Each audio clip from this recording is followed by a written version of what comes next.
हाड़ुआ medium irrigation system एटा होची गोटे tributary river Mahanadi रे एवं ताकू तार नाटा आग दलक प्रकल्प बोली लोकली कुआ जाउथला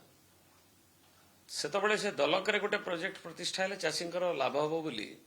सेतबेलर नरसिंहपुर बड़मर विधायक त्रिलोचन सिंह दो ताकू आसिकी उपस्थापित करथिले बिजू पट्टनायक सरकार बेले एवं तापरे मु भी आसला पर आमे तार प्रैक्टिकलिटी देखिकरी एवं जोटा आहुरी तार आइकटेरिया अधिका बढ़िवा पाई एवं इलेक्ट्रिक जनरेशन हवा पाई गोटे मेगावाट रो ताकू तार तळु को आसी बडंबार खारोड पाखरे रिजर्वर बड होई गोटे रिजर्वर प्रोजेक्ट ताकू परिकल्पना करा हला इरिगेशन डिपार्टमेंट द्वारा एवं ताकू सेति पाई ए जो परिकल्पना सेति पाई मु मान्यवर सेतबळर मुख्यमंत्री सुत नवीन पट्टनायक आम सरकार आसला 2000 मसीह क्या आम एरिया मरुड़ी एरिया थिला एवं ताकू से मध्यम जलसेचन प्रकल्प को आनिबा पई गोटे मीटिंग तांको पाखरे कराहला जो थरे कि हमर महानदी ऊपर एवं छत्तीसगढ़ रो आ गोटे एजेंडा भी थिला आलोचित भी हेतला सेति पई मु भी अपील करथिली तनु ए हला परे 2001 मसीह रे सीडब्ल्यूसी केंद्रीय जल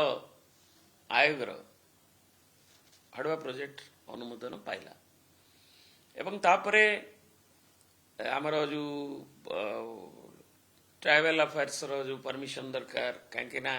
सेठी बोरस बोली गोटे गाँ जोटा कि पूरा ट्राइबल सेटा पूरा बुड़ी की एवं आंशिक बुड़ीबार आउ दी चार्टा गाँ गुप्तमणि को उल्लभ ये सब थिला से प्राय 55टी परिवार तार जो पुनर्वास नीति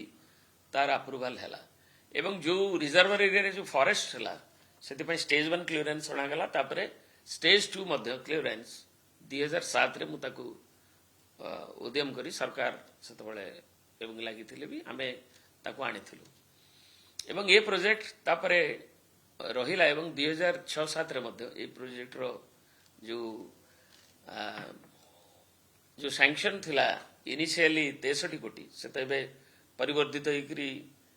22 मसीह रे 600 केते कोटी रो पहुंचला तापरे टेंडर रे तार वैल्यूटा कमिला तबले कंपटीशन रे किंतु सेतबळे श्रीयुक्त नवीन पट्टनायक ताकू जाइकरी नरसिंहपुर तार जो ऑफिस और अन्य गुड़े को उद्घोषण कराला एवं तार शुभ दिया गला इंफ्रास्ट्रक्चर ताकू आरंभ करा जाइथिला तापरे 2007 रो स्टेज 2 क्लियरेंसेस पर ए काम को आगेला बेलू एवं प्रोजेक्ट कॉस्ट भी तार जो 63 कोटी थिला ताकू बढ़ी बढ़ी से भी 110 रे पहुंचला तापर पुणी दुईटा फेज रे पहुंचला जोटा 231 कोटी रो एवं एकु आनिबा पे प्रथमे आग जो बाधक थिला जे गोटे एआईबीपी फंडिंग इरिगेशन प्रोजेक्ट गुडी को बड़ बड़ दिया जाउतला एक्सीलरेटेड इरिगेशन बेनिफिट प्रोजेक्ट एवं सेतबळे ओडिसा रा आर्थिक स्थिति भी भलो नथिला सबु राज्य मानकरे भी मीडियम इरिगेशन पई नाबार्ड फंडिंग रिफाइनेंस हो नथिला तेणु मु सेतबळे जाइकरी ए 5-6 मसिया बेलू को आमर सेतबळे जो RIDF funding common minimum programme रे जेतबळे 4500 कोटी रु देश रे 8000 कोटी रु ऊर्ध्व करा गला तेणु तांको संगे देखा करी तांको water resources adviser planning commission तदानीतन चेयरमैन मॉन्टेंग सिंह अलवालिया एवं तापरे एकू मीडियम इरिगेशन को प्रथम थर पर क्वालिटी स्पेंडिंग हम मीडियम इरिगेशन ने रूराल लोकंर भारत वर्ष रे हम यहाँ कहवा गले गोटे फास्ट बैच रो एटा प्रोजेक्ट प्रथम एप्रूवल है medium irrigation project NABARD refinance पे बाट खुटला द्वारा कि एआईबीपी पे कि स्टेट बजेटरी प्रोविजन उपर लोड आउ रहा ना ता संगे भी पाइप वाटर मेगा अप्रूवल है एवं से बैंकिंग सेक्रेटरी से सिसोडिया थे बेटी तापर आम प्रणब मुखर्जी फिनान्स मिनिस्टर थे एवं तांकर प्राइवेट सेक्रेटरी भी राम चौधरी थे से जहाँकि भाई कलिंग टीव्स थे आम चिन्हा आईएएस एवं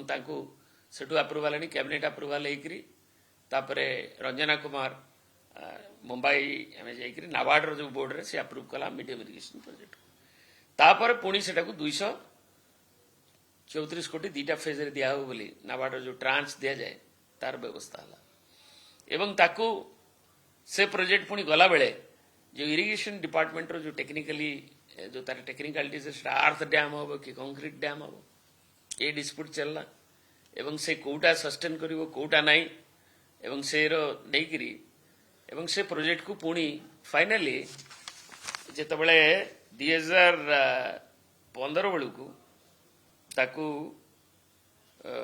आसीगला जे प्रोजेक्टटा सबर्बन स्पिलवेल छाड़िकी 2015 रे जियोलॉजिस्ट रिपोर्ट को बेसी करके high level technical committee EIC water resources ताकू साइट विजिट कले 15 मसीह एवं ताकू दिगला जे गोटे कंक्रीट डैम हम एवं स्पिलवे 62 मीटर 387 मीटर लंबार एवं 43 मीटर हाइट रो गोटे कंक्रीट डैम सेठी करबा निष्पत्ति है एवं सेतबेल को जो आईकट ओरिजिनल आईकट थिला जे हाडुआ गोटे माइनर इरिगेशन प्रोजेक्ट ताकू स्टेबिलाइज करिवो एवं संलग्न जोटा नरसिंहपुर ब्लॉक एरिया रे आउ जो एरिया अच्छी जोटा कि दलकर ओरिजिनल एरिया थिला ताकू किबळी जलसेचित हब एवं ताकू संप्रसारित करा जिबा 3000 पाखापाखि 500 हेक्टर एरिया को किंतु सेतबेलू देखा गला हेला बेलू गोटे आम एरिया रे जेतु ड्रॉट प्रूफिंग थिला ओडिशा रे आमे प्रथम बैच रे जेतबेले पश्चिम ओडिशा रे मेगालिफ्ट हला तापर मेगालिफ्ट प्रोजेक्ट को आमे संप्रसारण करबा पई उपकूल ओडिशा रे प्रथम आनिथिले नरसिंहपुर आनलु तापर बडमरा आनलु जोटा चीनी कलर थिला मेगालिफ्ट एरिया ताकू जोडिलु एवं 40,000 एकर जमी जलसेचित करबा पई 400 कोटी गोटे मेगालिफ्ट प्रोजेक्ट अनुमोदित होइतला मेगालिफ्ट रो जो माने काम कले वर्किंग इरिगेशन डिपार्टमेंट ताक डिपार्टमेंट कोऑर्डिनेशन गैप तला कि कोन तला एवं ए प्रोजेक्ट रो भी डैम हेकरी आ जो टंका मंजूर कला बेलू से माने ओवरलैपिंग कर जाइथिले जेतु इरिगेशन फैसिलिटी नथिला से आईकोट एरिया रे तेणु पुणी कौन है ना यहाँ कोल्ड स्टोरेज को पड़ेगा जे प्रोजेक्ट जेतु ओवरलैपिंग हो जाइए बंद हो गला सो मुझे लगिकी मुख्यमंत्री को अनुरोध करी सेतबेलर मुख्यमंत्री को एवं जल संपद अधिकारी मानक एवं ताकू पुणी 2020 रे आमे नुआ आईकोट एरिया नरसिंहपुर किछि एवं तिगिरिया पटे अल्प एवं बड़म्बार मेजर अप टू अभिमानपुर जाए खारोड एवं ताकू नहीं से आईकोट एरिया को 3600 क्या आईकोट एरिया नहले प्रोजेक्ट हो पारनि प्रोजेक्टर मृत्यु घटी था बड़म्बा आम रेंगाली आरंभ कर अन्य कथा आनी एवं आम ताकू से अनुमोदन करागला जे सब इंजीनियर टीम डिपार्टमेंट विभिन्न गला इंट्रा डिपार्टमेंट टेक्निकल मीटिंग है भितर फाइनालाइज है जे नाई ये आईकोट एरिया को निर्धारित कराला एवं तापरे टेंडर है 2022 रे से टेंडर जे पाइले एवं तापरे से टेंडर पाइला परे मेन डैम रो आ स्पिलवे रो एवं से काम प्राय 2024 बेलू को सरीला एवं 2024 बेलू को प्राय पाखापाखि सरीगला एवं सेतबेले डैम आ स्पिलवे प्रथम थर तार ऑफिस और उन्नति शुभ देते शुभारंभ होता बोली प्रोजेक्ट 2006 रे नरसिंहपुर ठारे सभारे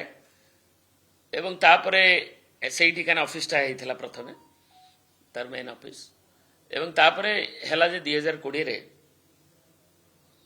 ये जो 22 रे जो टेंडर हैला तार डीएम आ स्पिलवे सांगे आमर गोटे हैला जे ये जो यूजीपीएल जेते डेरी प्रोजेक्ट को रखिबा पाई सरकार सेतबेलर अप्रूव कले जोटा अंडरग्राउंड पाइपलाइन सिस्टम हम ताले पानी रो इवापोरेशन हम नहीं एवं आमे गोटे 43 किलोमीटर लंबार गोटे सिस्टम यूजीपीएल सिस्टम जो प्राय 160 कोटी ऊर्ध्व टंका ताकू विनियोग करा बोली तार मध्य शुभारंभ है बोली जो मंजूरी एवं क्लियरेंसेस जो कराला ताकू मुख्यमंत्री महोदय गोटे जनसभा total estimated cost of the project 673.97 कोड़े प्राइस रे बुले है एवं से 224 कोटी 78 रहा मेन जीएसटी अलग एवं तापर ईपीसी टेंडर रे ताकू करागला एवं 166 कोटी निर्धारित करागला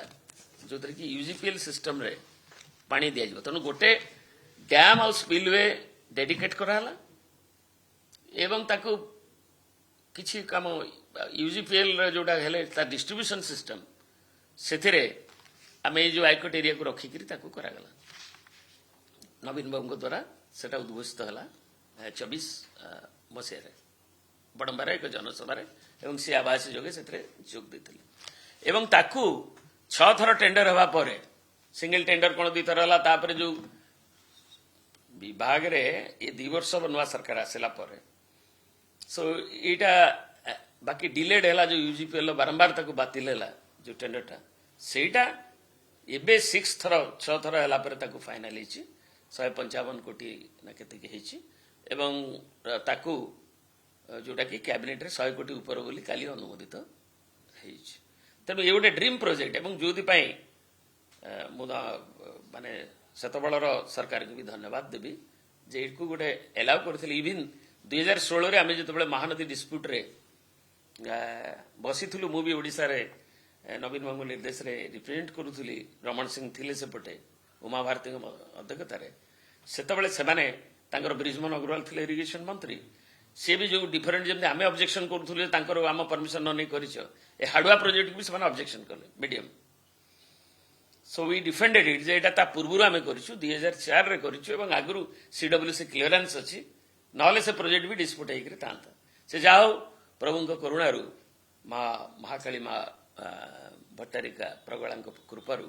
एवं से प्रोजेक्ट आवरी कहना 25 मसीह सेटा पानी चाषी जीव बोली निर्धारित होता यूजीपीएल 25 जून आज हो गला प्राय 26 जून पाखापाखि वर्ष डिले हो गला 2 वर्ष टेंडर प्रक्रिया जो विलंबित हो गला यूजीपीएल अंडरग्राउंड पाइपलाइन जोटा कि स्मूथ एवं शीघ्र हम एवं ताकू आम आशा करुचु जे 26 मसीहा सुधा यहाँ सर चाषी को बेनिफिट हम एवं बहु दिन जो चाषी आशा एवं जो एवं सरकार भी कर गोटे इंडिया रे प्रथम मीडियम इरिगेशन प्रोजेक्ट हिसाब रे जो भर्ती होता जो परमिशन पॉलिसी डिसीजन रे एवं ता फलवती हेले चाषी पाखु गले ताले